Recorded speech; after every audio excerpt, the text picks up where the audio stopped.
Thank you for watching my channel. Please subscribe and like. Now back to the news. If the current work stoppage approaches the 100 days of 2007 to 2008, the financial consequences could eclipse the last walkouts, experts say. After that, all bets are off on who emerges with leverage over time. A day after the Writers Guild of America's May 1st call for a strike, a dozen or so members of the Set Decorators Society gathered to share intel.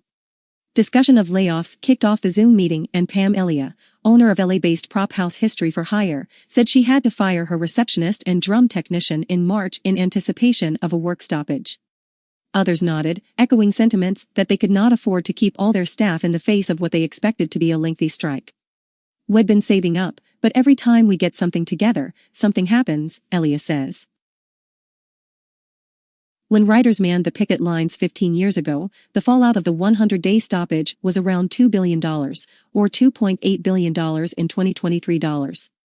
This time the financial toll may be even greater, and felt faster, predicts Kevin Clouden, chief global strategist of the Milken Institute, pointing to the think tank's estimate that the last work stoppage cost the California economy roughly that amount. Could we see more? Absolutely, Clouden says. Hollywood pumps millions of dollars per day into hotels, restaurants, and construction companies, among others, not to mention the pay from workers that supports those sectors. A single major film production shooting on location contributes $250,000 a day to the local economy, per the Motion Picture Association, the group that lobbies for studios.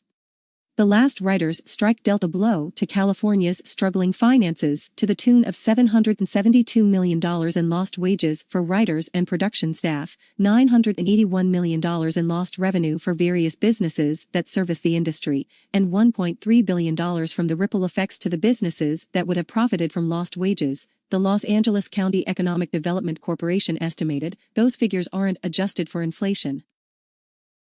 The economic consequences of this work stoppage will, of course, depend on how long it lasts. This early on, industry insiders declined to speculate on the depth of the economic impact, but note that the strike is positioned to last at least as long as the last one.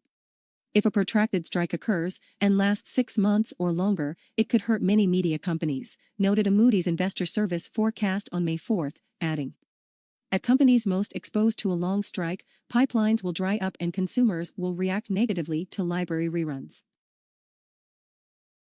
Both the Writers Guild and the Alliance of Motion Picture and Television Producers, which bargains on behalf of studios, are refusing to cede ground for now on their positions regarding levels and types of compensation as distribution models have morphed in a rapidly evolving streaming ecosystem.